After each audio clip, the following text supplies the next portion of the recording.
Life can be messy, but you don't have to figure it out alone. Hey, it's the Luskos. Join pastors and best-selling authors Levi and Jenny Lusko on Hey, It's the Luskos for honest conversations about faith, marriage, family, grief, ministry, and all the unexpected moments in between. You'll laugh, you'll be encouraged, and you'll be reminded that God is faithful through every season. It will always come back to Jesus in the end. That's right. Tune in to Hey, It's the Luskos with Levi and Jenny Lusko. Available now wherever you get your podcasts.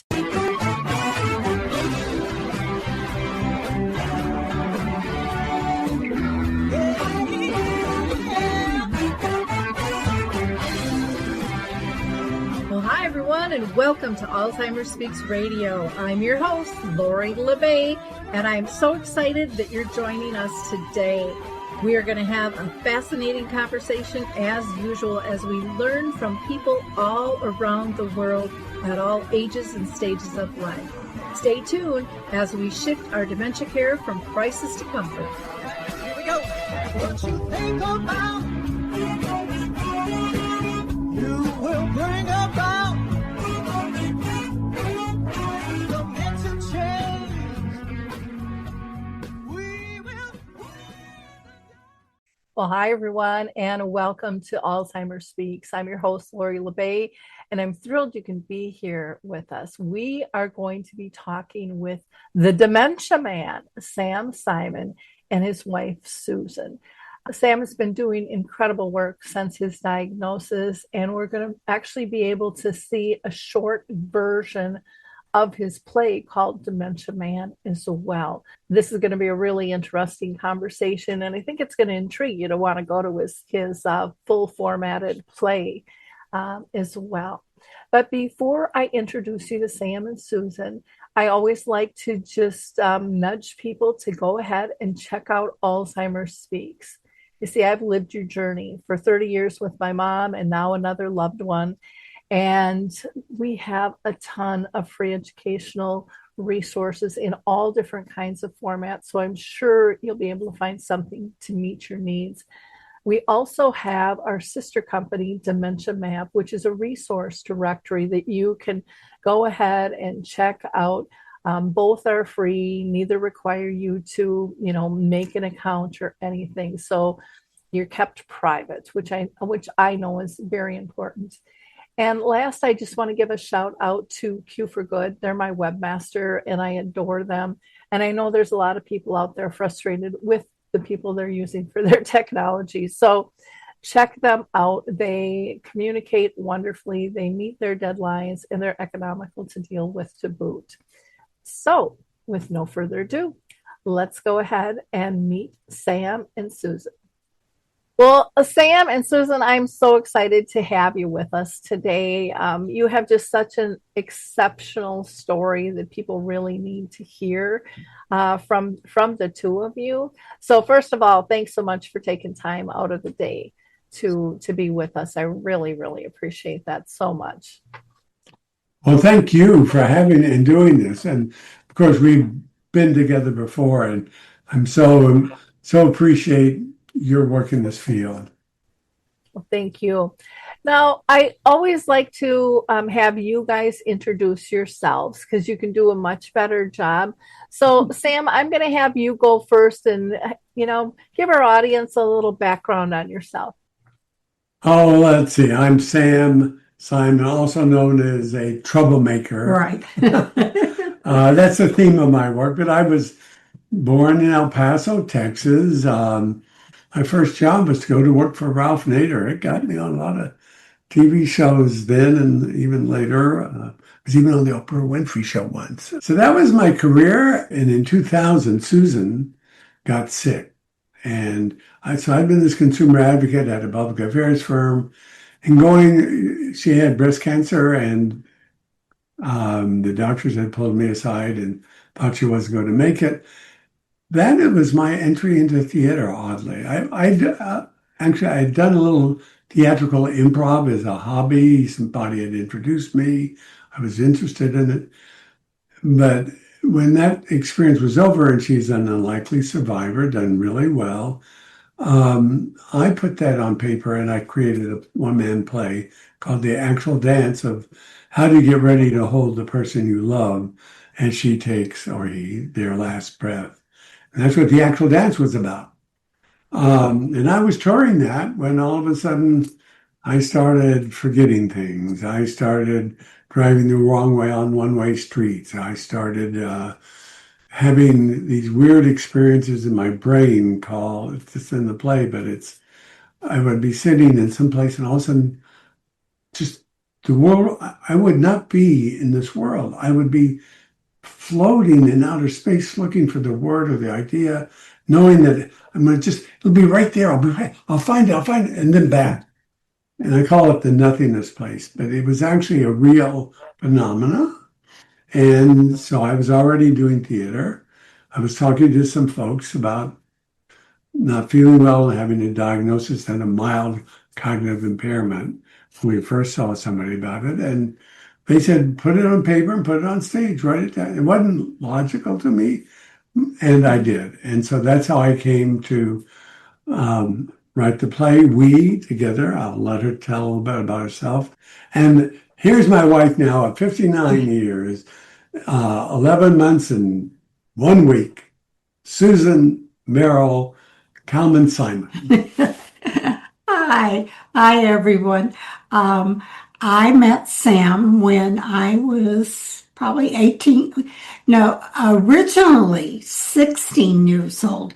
We attended a convention together in Texas, and we didn't really, we eyed each other, so to speak. And then when I went to college and saw him again, and then a relationship happened and we got married, and then I began my teaching elementary school. I retired probably in my 50s from teaching, and an opportunity came to get into geriatrics. So I went back to college and got a geriatric certificate. They wouldn't give me another master's, but you get a certificate. So, and then I went to work in assisted living. So when he came home and told me about his diagnosis, I said, I didn't know what MCI was, but I knew what dementia was. So now we're on that journey, and I am his cognitive navigator. So it's going to be my duty to listen and help him remember the things that he needs to know. I love that term, cognitive navigator, because it's like a life coach, that we go to and someone assisting, not taking over. Yeah, and it is that. And, I mean, we can talk at some point, but, the big little things is maybe a way to say it. It's like, and we've come to understand part of the journey. She can say, where did I put my keys? So think for a minute, I was in the car, I was in this room, go get them. I could say, where did I put my keys? Well, I have no idea where I've been, so I have to go look everywhere. And some people have written about it, that is a difference. Because I always get, I forget where my keys are. Yeah, but I bet you can remember at least where you were last. Mm-hmm. And, but I just want to come at it. I'm so fortunate because, when I was this radical Nader's Raider, she had worked with kids who were overambitious, and so she knew how to handle me. And now that I've come up with a memory issue, she had worked in senior living and has worked with families and people who are going through, because we're not going to move yet into senior living. We're not going to move into a memory care or assisted, but we are, breaking news, going to move into a senior living community that does have a floor for assisted living and a floor for memory care. We don't know. I'm very old. She's very young. I am now 81. She's only 80. but we're in a single family home now, and it's time for us to downsize a bit. But yeah, so that's who we are. Sam and Susan Simon, the troublemaker and the person who tries to help him find his way. Okay.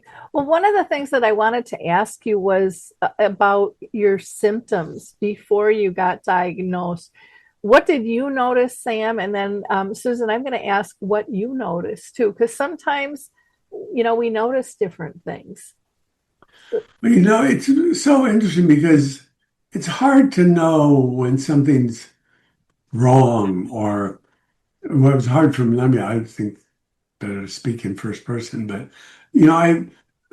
I was having things that felt new and different, but I didn't understand it as an illness, if you would, or a medical issue. So I would get lost more often. This was pre-GPS. I remember just some of the little things you remember. I remember I stopped, I'm going to use the brand name because it's so bright. There's a traffic circle not too far from our home, and it's near a shopping center, and there's a Texaco station on the end, and I needed gas, so I stopped it and put gas in my car. I couldn't figure out how to get back into the traffic circle. And it sounds so stupid, and it did at the time. But I was driving around in circles. All I had to do is actually just pull out. But I couldn't. So I went back into the shopping center, found the other way out, went to the light. And those things bothered me, but I didn't understand them at first as symptoms of something. The traffic things, I talk about this a lot in the play. Again, the moments you remember, there are probably more, where I was at a meeting at someplace, and I get in my car and I pull out, and then I'm on the wrong side of the road. I don't know it until cars coming towards me start honking, and I see them, and then I were able to turn around. It happened twice. And again, these are things. This is years ago, maybe, I don't know how many ago now, but 6 or 7 or 8. But I can still remember sitting in my car at a traffic light. I still want to understand why the traffic light faced me as well as faced the other way, because I thought the light was red, except across the intersection were the headlights of cars in my lane. And I didn't catch it until they started honking and flashing their headlights at me. And, I'm in their lane of traffic right across, and it wakes me up, so to speak. So those things, I finally go to talk to then I had this other phenomena of disappearing, of feel like I'm floating in nothingness. When I told my internist about that, that's when he said, well, let me refer you to a neurologist. And it was really that's what put us on a path to realizing that what I had wasn't normal aging, that it was different. Now, I'm telling you, so many people will hear it. My initial, I did complain, I think, to my internist for a while. Yeah, I think I got a memory issue. I don't remember. I was saying, you're just an overeducated man overreacting to normal aging. People, they dismiss it. You get old, you forget things, and didn't really pay attention closely, I think. But once you refer me to a neurologist, we went through the diagnostic process. So how about you? Were there things that you noticed that Sam was doing different or couldn't do? There was frequency of where are the keys and having to search for the keys. That was the first thing. However, he was doing the play, the actual dance. And he said, I was sitting there and I had the script to see, where he was, and he was missing parts of it. And he kind of looked over at me when he was, on the filming it and stuff. And then he went, "Oh my goodness, let me go back and tell you this and then come to this." So there was more of that happening as it progressed to, because he had been doing that play 10 years. Yeah. So this was during the, what's the word? When we had the bug. What was it called when we had to stay at home? It was during the pandemic. Yeah. See, there you go. During the pandemic. And I'd been touring in person, but now I was getting booked to do it over Zoom, the play. And Susan would sit off to the corner because she wasn't involved in this. She wasn't officially my cognitive navigator yet. But what she's saying is all of a sudden, I mean, that did shock me a little bit too. I'd known these lines forever. I'd produced for almost a decade, been doing it, and then I'd have to look at her, and she would cue me. That was, she noticed that. Yeah. As she noticed the frequency in that, and that I guess I had just thought, oh, I forgot or something. But yeah. Caring for someone with dementia is one of the toughest journeys, but you don't have to do it alone. I'm Allison Schreier, and my experience caring for my husband inspired me to create Zinnia, a therapeutic streaming service designed to support people living with dementia and reduce caregiver stress. Zinnia offers research-backed videos intentionally created for people with dementia, engaging, calming, and easy to follow. Whether you need to ease agitation, create moments of joy, or make daily routines smoother, Zinnia is here to help. Family and professional caregivers use our content to turn challenges into opportunities for connection. Accessible by subscription on mobile devices and connected TVs, Zinnia is simple to use whenever you need it. Because when caregiving feels easier, life feels better. Go to zinniatv.com and sign up for a free trial today. Use the code RESOURCE for 15% off an annual Zinnia subscription. And then we set up a system. So I said, when you come out of the car, your keys go here. And once we started doing things where he could place them, but still he would forget.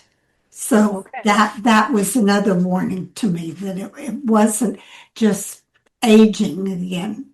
Great. Well, I think that helps our audience just get a feel. Everyone always asks, what were the signs? Like with my mom, she couldn't tell time anymore. She told time by the TV, and she could tell by the newscasters if it was morning, afternoon, or evening. Well, you can't do that anymore because they switch them around all the time. So, that wouldn't work at all. And, she stopped using appliances correctly, and threw something in the microwave that shouldn't be, or got confused on the vacuum cleaner, washer, dryer, things that she'd done for years and years and years, and pulled back and wasn't as comfortable driving at night, which I'm 67 and I'm not as comfortable driving at night either because my eyesight's changing. You triggered me to, I want to tell the story. We had at the end of the play the most recent really crazy things, but some of these just alert me even now to how what's wrong. And I like this one just because it's one of the more recent ones and it's so clear. So I get it's about 10 in the morning. Susan's going to go someplace and I'm in the kitchen because I'm going to be writing or something. And she's getting ready to leave, and we get a delivery of I take a medicine that has to be refrigerated, and they deliver it in a little box, got some ice in it, and the medicine's here, and I bring it in, and I'm on the counter opening it up. Susan's walking behind me. I'm saying the detail is how routine it is, right? If it's just, I'm opening up, I take the medicine out, I put it right next to me. There's ice in this little box. I got to wait. Susan says bye, opens the garage door. I hit open, and I look down for my medicine. It's like, I just put it down, but it disappeared. I remember I look around the kitchen, it's gone. I run outside to Susan. I say, Susan, help me. My medicine's disappeared. Sammy gave it to me, and I put it in the refrigerator. but I still don't remember having done that. So how was I don't know, it was routine, it was automatic. The inability to, those little things that for us, or for me at any rate, I don't know how you feel about it when it happens, Susan, but you want to mention, but it is so disturbing that because I'm so panicked because I know it was right there. I just put it and it disappeared. So those things happen even today. And they're the things that may lead us. I mean, being in a smaller and in an apartment rather than a big house, it's going to be a help, but may mean I will eventually have to be in a memory unit. But those are more frequent than they used to be. Well, and when things like that happen too, like you're mentioning the panic of it all, I see that with the person I'm caring for now, and the discomfort and the anxiety that she just feels, and then it loops. She like can't get out of it, and it's like, oh, that's got to be just tremendous, to deal with, when you feel that lost and kind of disconnected in that fashion. So thanks for sharing that. But it makes so little sense when it's happening. It's like God's hand came down and stole my medicine. What the? And then you get back and you say, all right, I just forgot. But in the moment, as you're saying, it is just, anyway. I just want to ask you, just to summarize this briefly, what made you decide to actually write your book and then do the play, or did you do the play and then write your book? I had written a play about that experience. I had been doing some theater work in New York, and folks encouraged. It was unlikely. I had a friend who encouraged me to do it. But then I've been doing it a decade. I was now part of the theater movement. And when I went around telling people, I don't know how long I'll be doing my play, the first play, I've been diagnosed with this, they encouraged me. They said, Sam, put it on paper, put it on stage. And it wasn't intuitive at first because now it's mind stuff.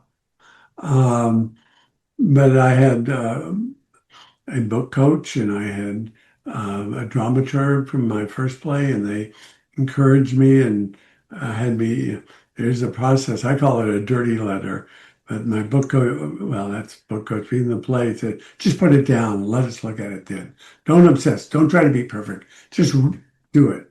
And I was very fortunate. I was still early stage, very, very early stage, so I could do it. I was encouraged by my theatrical cohort to be the one to do it. So I first did the play. I had already done the actual dance, and if people look behind, you can see the book of Dementia Man. So I'd done both before. So I had a model this time to be able to follow. Once I came to some level of emotional peace with what was happening, and that took a while. That, it was hard. It was a little bit harder but it took a little bit longer to do, not just because I needed more time, but coming to terms with that, I think, was a little bit harder. Neither role was easy. Susan, when she had breast cancer, there could be determined. No crying around me. Nobody gets sad around me. I'm going to beat this thing. And she did. It's a little bit harder to say I'm going to beat this thing when there's no known cure. But I do have a view. All right. Sorry, you didn't ask. But the bell curve. There's a bell curve in everything. Almost everybody is in this center curve when our doctor said, be 5 to 10 years before it gets a lot worse. And sometimes shortly after you go away or you die. And there's that group on the right of the bell curve, that the early ones, it just happens real quick. But then there's the other side where it takes longer and longer. I want to be the very longest one, healthy longer than anybody ever was who had this disease. And that's what keeps us trying to fight it. Well, my mom lived 30 years with it, and she, she did move into memory care and was there for 14 years, but she was very engaged, It was the last 3 years of her life. And I really think that her turn took because there were 3 staff on her floor that were absolutely excellent, and they all left at the same time. And there was no consistency and there was no relationships anymore. So for me, and again, I'm not a medical person, but I just see the importance of social engagement and how that can enrich, a person's life with dementia. And bottom line, it enriches all of our lives. I mean, we do better when we feel purposeful. Right. We avoid depression. We feel part of. We feel respected, and I think all of that extends our lives. My doctor thinks my most important medicine is my performing. In fact, I've had to, because I do have a genetic risk, maybe I should have started with this. I have one instance of the APOE4 gene. That's a genetic risk for Alzheimer's. And if you have 2 instances, one from either side, they say people should be even considered that they were born with Alzheimer's, but I have one. And so I had that risk. I just didn't fully understand what it meant. And I found out from 23andMe much later in life. I didn't sort of see it in my family, but so it took a while to figure out what was going on. Well, and a lot of doctors say your genes aren't your destiny either. We probably all have the cancer gene in us. Is it going to mutate or not? Who knows? I mean, those are questions we don't know. But what I'd like to do right now is take a peek at your shorter version. Dementia Man and Existential Journey. The full play is 1 hour and 5 minutes and 23 seconds. No, 1 hour and 5 minutes. This is not an excerpt. This is a composed showcase version. That is, I take the different parts so that the essential arguments in the show are within this 20 minutes, I think around 20 minutes of the hour-long show. So you get the experience, hopefully, of the emotions of the discovery, the diagnosis, trying to figure it out, and coming to terms, and arguing for a life of meaning. I'm a counter voice to, there are voices in this world that say life with this disease is not worth living. There are advocates. I'm not going to mention the names. In fact, I was encouraged. I'm responding in part to a book out there that encourages people to go to Switzerland after diagnosis of early stage. So that's one of them reasons. Also, then imagining that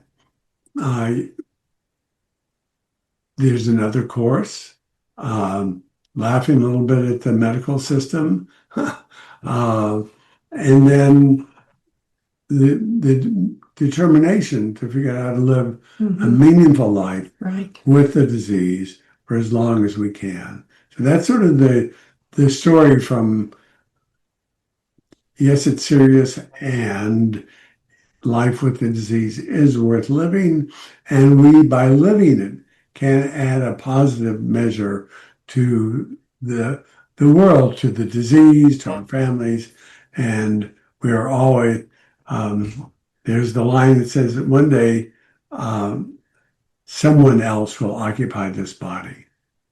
That's the line, that someone else, and I say not something else, someone. I'll never be a monster. I will just change. And I wonder sometimes who that person will be.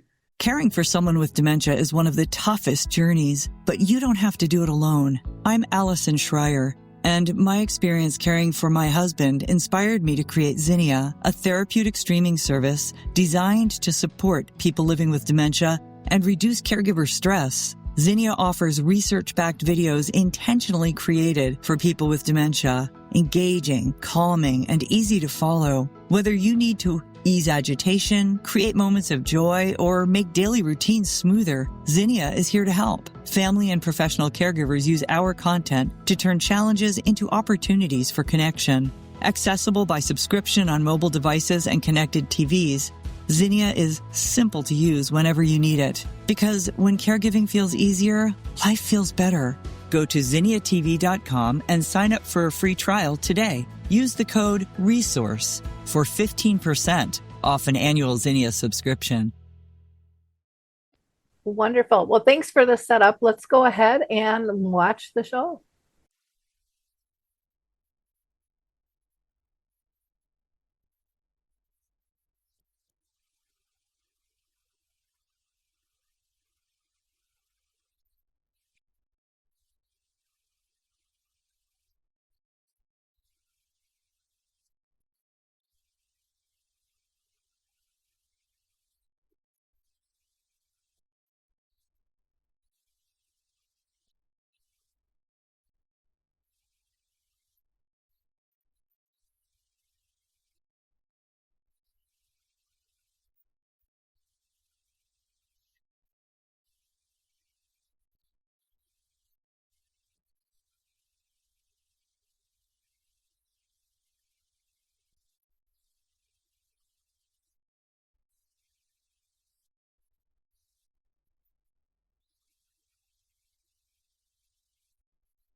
Caring for someone with dementia is one of the toughest journeys, but you don't have to do it alone. I'm Allison Schreier, and my experience caring for my husband inspired me to create Zinnia, a therapeutic streaming service designed to support people living with dementia and reduce caregiver stress. Zinnia offers research-backed videos intentionally created for people with dementia, engaging, calming, and easy to follow. Whether you need to ease agitation, create moments of joy, or make daily routines smoother, Zinnia is here to help. Family and professional caregivers use our content to turn challenges into opportunities for connection. Accessible by subscription on mobile devices and connected TVs, Zinnia is simple to use whenever you need it. Because when caregiving feels easier, life feels better. Go to zinniatv.com and sign up for a free trial today. Use the code RESOURCE for 15% off an annual Zinnia subscription. So, Sam, watching that is just so valuable to feel your emotions and what you're actually going through. So many people wonder what it's really like, and you really do a nice job of explaining your experience, with the disease and what it feels like. Because I think a lot of times we don't change until we know the whys, because the whys hit our heart, not just our heads. And I think real change comes in when it hits us at a heart level. So I want to thank you for this, because I think it's absolutely brilliant. But do you get questions like, when you experience that kind of nothingness, is that real, or is that just drama? It was real to me as it happened. Yep. And I'm not from Mars, so it means there's other people like me or with these diseases, or whose experience or hallucination or whatever you want to call it is to them real. And I also love, that intern asked that question about the nothingness, because to me, what that does and what your answer says is, yeah, you got the term right, but you're missing the piece of what it feels like. And that's the part that true need to know. Lori Lebe has a insight there. You're right. Oh, for sure. And again, it gets to the emotion behind that realness, because we can relate to fear and confusion and those types of things. When somebody says, well, they're having a hallucination, you really can't pull them out of it. And then people go, okay, well, they're hallucinating. There's nothing I can do. Yeah, there is. You can still be compassionate. You can still show empathy. You can be there with them. I hate to interrupt, but you can be there with them. Yep. And that's hard to understand. You don't have to make up new shit, so to speak, if you don't want to. I mean, you could, but you're just accepting it. Saying, all right, we're not home right now. So how do I get us home? And we've seen other people who've experienced it, and they worked through it and realized, I even took my husband out to my pickup. I remember some we were watching. We got in our pickup truck and we drove around the block and we came back home. She accepted it. She took him home. They came back to the same place. For her husband, it was home again. And it was no fight. And what's the harm in even doing that? There's no harm. And it's a loving act. Yeah. Well, some people, I think, feel that it is lying, and I've never lied. I'm not going to. And I remember one gentleman in one of my support groups, we would always say, go ahead, try a fiblet, blah, blah, blah, blah, blah. And he's like, I just can't. And then his wife would be one that was like, I want to go home. I want to go home. I want to go home. And, and so he said, and it was so funny because we all knew in the group that he did not want to do that and go along with where she was at. And he said he got so frustrated one time. He said, I just packed a little suitcase and I have it by the front door closets. And when she wants to go home, I roll that out. We go for a ride in the car and we come back to our house and she's fine. And he There you said, go. why I waited so long to do that, because she was calm. I was fine going for a drive, and it wasn't an issue anymore. Where before it would weigh on him, like, how do I get through? How do I get her to understand? And I think so much of the time it's because we make it about us. Like, how can you not recognize me and you in our home? We've been married 40, 50 years, 10 years, doesn't make any difference what it is. But I think our egos kind of get in the way of some of that, but we don't even know that that's happening. Susan, what's your feeling on kind of the fiblets and going with the flow, when Sam's having a difficult time? One of the things that I've learned is I try to just be quiet for a few minutes, and then when he gives me permission and he says, "Is this, that, and the other? Can you help me find that word or this?" Then it's time to answer. Or sometimes I'll just give a remembrance and say, "Remember yesterday when you saw that bird," or something, and then he can remember whatever that was. But he will ask me lots of times and say, "Who is that?" And I say, "I don't know either." And I said, "Give me some time, and when I think of it, I'll let you know who it is." And then I wait, and then I do know the person's name, and I say, "Oh, that's such and such." But at least you're not saying, "Oh, this is terrible, you can't remember the name." You're putting it on yourself too. Yes. And several people have told me that another little trick is to say, "I'm confused. Can you tell me a little bit more about what you're confused about?"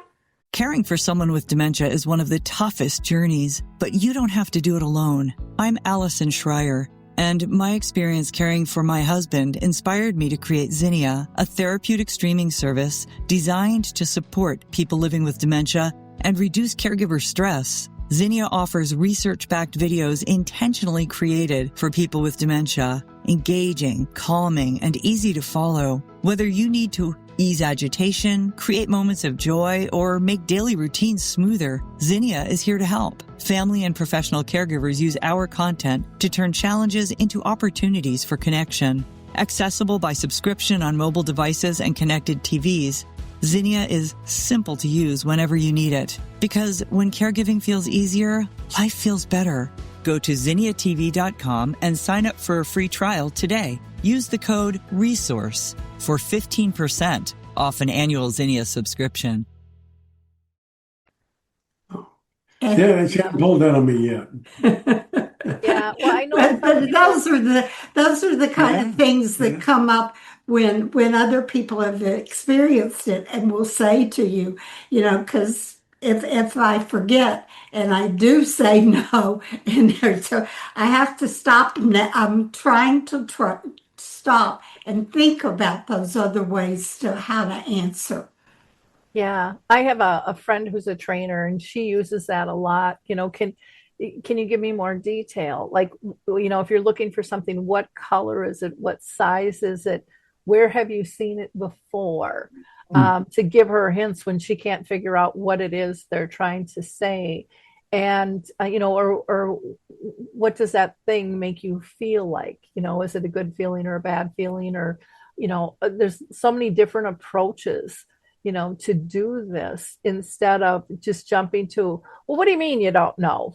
Or of course they're in the car. That's where you were last, or, whatever it might be. And so often I hear in my caregiver groups, one of the biggest guilts that they have is snapping back and not having patience and just wanting, and they say they do it because they just want it to stop. They want to go back to where it was. But that doesn't help. It makes the person typically more tense, more frustrated. And though, when you're feeling more anxious, more things happen, versus when you're more relaxed and comfortable, people will say the symptoms aren't as evident. And again, not all the time, but just something to keep in mind there. So, Susan, what are you thinking of? Where do you guys go from here as the navigator there? Well, the navigator part of it is basically I'm learning to listen and pay better attention than I have in the past. There was sometimes if I'm in the car with him and he'll say, is this the right lane that I'm in? That happened, I think, this morning. And I said, what do you think? And he said, I think I'm in the right lane. And then he was. And when we went, I said, yeah, you were right. You're in the right lane. But it's. So yes, I'm still driving. Yeah. With her in the car. It's hard, but you have to stop and think. And I know sometimes I'm too quick, and that really gets the agitation going. So it's a lot for me too. That's maybe why I stopped driving, because the agitation is it's scary for her. It can be, and so it's probably once we move into our senior living place, I think we'll have the car for some things, but we'll mainly they can take us to most places, and we can take an Uber or public transportation. Sure. Well, Susan, what you talked about was learning to listen and really paying better attention. I think that's a lesson for all of us, because typically when we listen, we're listening to figure out what our response is going to be versus really listening and reading all of the body language, because it's not just the words that we hear, it's all the body language that goes with it. Just like Sam, and correct me if I'm wrong, but I've heard this from so many people living with dementia. They say, when you talk to me, look at me, because I need to read. I didn't know I read lips. Well, you're reading a lot more than lips. You're looking at the glint in the eye. Are they mad? Are the arms folded? And, a lot of my audience is too young for this, but I always think of the Stepford wives. They'd walk out and everything's perfect. Life is good. And inside their house, it's a disaster. And there's a mountain of problems going on. But people with dementia always tell me they can read those nonverbals. So you can put the perfect smile on your face and pretend like everything's okay. But especially for a couple like you, when you've lived together so long, you know how to read that person. And so sometimes they'll say, I was fine till they came into the room, and then I felt their anxiety, and then I mirrored it back. And then we get upset because they're angry or they're anxious, and maybe they weren't before we came in. So I think we have to be really conscious of all those things as care partners and care navigators as well. Yeah, I can't speak to that. I think that's Susan. I get so wrapped up in myself. I think it can be at times when I walk in that I hope it's not, but maybe it is. That she'll tighten up to say what's next. But I think we have talked about occasionally what we'll do is we'll when we start getting frustrated with each other, we'll just, not angrily, we'll just move we'll separate for a while, or a minute, and then get back. That's helpful. And a speech therapist that was working with him said, put your hand on your heart and take a breath. And then you will be calm enough to listen. And I have a habit. The worst one is it's over there or it's this. And he says, what's the there? What's the is? So it's me that has to break that habit, because It is so frustrating too. I have to manage my reaction as well. Well, listen, you two, you are doing amazing work. And I just, again, I can't thank you enough for the time that you've spent with us today. For those listening, again, we've been talking with Sam and Susan Simon. We've been talking about his play and book and just life in general of how they cope with everything. And you can go to Sam's website, and that is dementiaman.com. He's also on Facebook as Dementia Man. He is on, it'll always be a Twitter to me, but X as Dementia Man, on YouTube as Dementia Man. And then he is also on LinkedIn as well, and Instagram. And so we'll have all of those links for you to be able to check them out. And on your website now, you have listed where people can find you for the play if they want to see the full version. And I would highly recommend that, because you just got a taste of it today. And watching it versus seeing something in person, I think, is just a whole nother level myself in when it comes to the experience of that. Well, I'm thinking, love to travel, and right now we can do it. We can keep going. And the truth is, we're not sure how long. So I love doing it. It is so meaningful to us. And we're able, I do want to say, I don't just popped to my mind. So we're in our 80s. We we both had careers. We don't do this for the money in it. We do it because we think there's something valuable to it, and it's good medicine. But it is, we're helping to break these stereotypes too. So there may be some expense to bring us, but we try to make it as affordable as possible. And thank you, Lori, for your work. It's just we followed you too, and you're an incredible value to this world, which is growing like crazy. First year to 2026, first year an 80-year-old turned 80. I'm sorry, a baby boomer turned 80. Yes. First time a baby boomer turned 80. And that means this generation is exploding. And finding new ways and inspiring people, just critical. I agree. And again, you can find Sam also on Dementia Map as well, and on our awesome partners on Alzheimer's Speaks. And again, Susan, thank you for your insights as well. Oh, thank you. And we will talk to you all soon. Bye now. Thank you. Bye. Attention seniors. Are you looking for a community that offers incredible benefits and stands up for your values? Look no further than AMAC. With an AMAC membership, you'll enjoy exclusive discounts on insurance, travel, dining, and shopping. Stay informed with 6 issues a year of our award-winning AMAC magazine, delivering trusted news and valuable insights. But that's not all. AMAC is committed to defending America's future by directly bringing the voices of our more than 2 million members to our elected officials. Join a community that cares about your needs and your values. For a limited time, we're offering a 1-year membership for only $1. Yes, just $1 for a year of incredible benefits and advocacy. Don't wait. Take advantage of this special offer and join AMAC today. Visit amac.us/join now. That's amac.us/join now.